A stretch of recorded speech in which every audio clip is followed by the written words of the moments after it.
Hello friends, कैसे हैं आप सब। मैं दीपा आपके लिए लेकर के आई हूँ टेंसेस की वीडियो नंबर 2, जिसमें कि हम बात करने वाले हैं present continuous tense and past continuous tense. अगर आपने मेरी पहली वीडियो नहीं देखी है तो मैं आपको एक छोटा सा रिकैप दे देती हूँ कि हमने पिछली या पहली वीडियो में बात की थी अपने दो टेंसेस के बारे में, which is present indefinite tense and past indefinite tense. तो अगर आपने ये वीडियो नहीं देखी है तो आप जा करके पहले मेरी टेंसेस की वीडियो नंबर 1 देख सकते हैं, जिससे कि आपको इन दो टेंसेस की नॉलेज आ जाएगी और उसके बाद हम वीडियो नंबर 2 से शुरुआत कर सकते हैं। तो चलिए दोस्तों, शुरू करते हैं आज की इस वीडियो की with a tense which is called present continuous tense. अभी प्रेजेंट कॉन्टिन्यूअस टेंस होता क्या है? Present continuous tense basically talks about the continuous action which is going on at present. वर्तमान समय में जो एक्शन लगातार या जो क्रिया लगातार चल रही है उसके बारे में प्रेजेंट कॉन्टिन्यूअस टेंस बात करता है। आइए इसकी हिंदी रिकॉग्निशन देखते हैं। Hindi recognition is that sentence ends with रहा है, रही है और रहे हैं। एग्जाम्पल देखिए, वह किताब पढ़ रही है, तो सेंटेंस एंड्स विद रही है। इंग्लिश रिकॉग्निशन क्या होती है इसकी? इंग्लिश रिकॉग्निशन है कि इसमें इज आर एम के साथ वर्ब की फर्स्ट फॉर्म और उसके साथ आईएनजी का यूज होता है। अब अगर हम इस हिंदी की इंग्लिश बनाएंगे तो हम इन रूल्स का यूज करके बनाएंगे। तो देखिए इसकी इंग्लिश कैसे बनेगी। शी इज रीडिंग बुक, हमने इज का यूज किया, रीड वर्ब की फर्स्ट फॉर्म है, उसके साथ आईएनजी का यूज किया, तो वह किताब पढ़ रही है has become she is reading book. आइए अब इसी टेंस में अगर हमें नेगेटिव सेंटेंस बनाना है तो हम कैसे बनाएंगे? नेगेटिव सेंटेंस जिसमें हम नोट का यूज करते हैं, she is not reading book. Interrogative sentence, प्रश्नवाचक सेंटेंस, जिसमें कि हम हेल्पिंग वर्ब को आगे ला करके इंटेरोगेटिव सेंटेंस या फिर एक क्वेश्चन बनाते हैं। तो is she reading a book, क्या वो एक बुक रीड कर रही है? तो ये हो गया हमारा इंटेरोगेटिव सेंटेंस। अगर आप चाहें तो मेरी एक वीडियो है which is about type of sentences, उसे आप जाकर पढ़ सकते हैं, जिससे कि आपको टाइप ऑफ सेंटेंसेस के बारे में पता चलेगा। ये तो ही हमारी प्रेजेंट कॉन्टिन्यूअस में हिंदी रिकॉग्निशन, इंग्लिश रिकॉग्निशन और कैसे हम हिंदी के सेंटेंस से एक इंग्लिश बना सकते हैं। आइए अब हम देखते हैं वो क्वेश्चंस जो हमें एग्जाम में आ सकते हैं। एग्जाम में किस तरीके के क्वेश्चन आते हैं? हमारे को एक सेंटेंस दिया जाता है, we have to recognise the sentence and fill in the correct form of verb. तो सेंटेंस है the baby dash is now और हमें इसमें फॉर्म फिल करनी है क्राई की। So the right answer is the baby is crying now. ये is typo है, गलती से टाइप हो गया, इसे आप मत रीड कीजिएगा।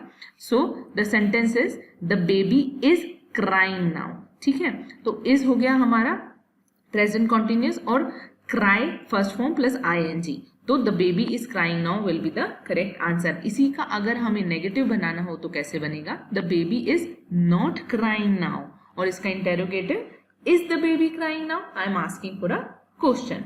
तो ये हुआ हमारा प्रेजेंट कॉन्टिन्यूअस। बहुत ही सिंपल, बहुत ही छोटा, बहुत ही सादा।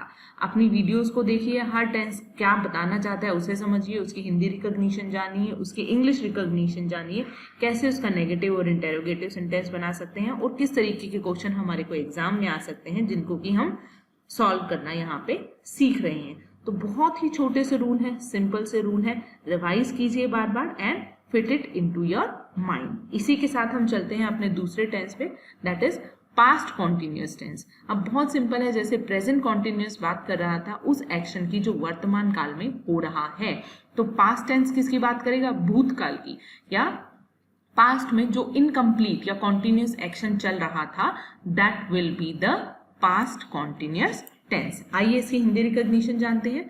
हिंदी रिकॉग्निशन से is that sentence ends with रहा था, रही थी और रहे थे, जो होते हैं वो पास्ट कॉन्टिन्यूअस टेंस के सेंटेंस होते हैं। हिंदी का सेंटेंस देखिए, आर्यन नॉवल पढ़ रहा था। ठीक है, इसी का इंग्लिश रिकॉग्निशन देखेंगे क्या है। इस सेंटेंस में वॉज और वर का यूज होता है और उसके साथ first form of verb plus ING use होती है। जैसे कि सिंपल पास्ट टेंस में था कि वॉज और वर का यूज वॉज और वर का यूज नहीं होता, पर इसमें वॉज और वर का यूज होता है। वर्ब की फर्स्ट फॉर्म लगती है और आईएनजी लगती है। अब वर्ब कहाँ पे यूज होता है? वर्ब यूज होता है ही, शी, इट और सिंगुलर के साथ, और वर यूज होता है आई, वी, यू, दे और प्लूरल नंबर के साथ। तो आइए इसका इंग्लिश का एग्जाम्पल देखते हैं, जो कि हम इस हिंदी के एग्जाम्पल की ही इंग्लिश बनाएंगे। Aryan was reading a novel, हमने वॉज का यूज किया, रीड वर्ब की फर्स्ट फॉर्म, उसके साथ हमने आईएनजी लगाया, अ नॉवल हमारा ऑब्जेक्ट है। तो इसी के साथ इसकी हिंदी इंग्लिश बनती है, आर्यन नॉवल पढ़ रहा है, Aryan was reading a novel. आइए अब इसका नेगेटिव और इंटेरोगेटिव सेंटेंस एक बार देखते हैं। Aryan was not reading a novel, Aryan novel नहीं पढ़ रहा था। How the interrogative will be, was Aryan reading a novel, क्या आर्यन नॉवल पढ़ रहा था? तो फिर से वही सिंपल सा rule, what the tense wants to say, Hindi recognition क्या है, इंग्लिश रिकॉग्निशन क्या है, कैसे उसका नेगेटिव और इंटेरोगेटिव बनाएंगे। और अब हम आते हैं एग्जाम में किस तरीके के क्वेश्चन आ सकते हैं। We have to fill in the correct form of verb. First identify the tense and then fill up the correct form of verb. The question is Akriti dash was when teacher came in class, and we have to fill the correct form of talk. So Akruti was talking, this is again typo, when teacher came in the class, जब teacher class में आई आकृति was talking. Okay, then the second sentence is negative sentence, आकृति was not talking when teacher came in the class, आकृति बात नहीं कर रही थी जब टीचर क्लास में आई। ओके दोस्तों, then the last interrogative sentence is was Akriti talking when teacher came in the class, क्या आकृति बात कर रही थी जब टीचर क्लास में आई। तो ये था हमारा सिंपल सा पास्ट कॉन्टिन्यूअस टेंस। इसको पढ़िए, रिवाइज कीजिए, रूल्स को अपने माइंड में बिठाइए और चैंपियन बन जाइए। That's it for today. This is Deepa Goyal signing off. और हाँ, जाने से पहले एक बार फिर से कहूंगी, if you like my videos please share, subscribe and help this channel to grow so that I can make more and more videos for you. Thank you. Take care. Bye bye.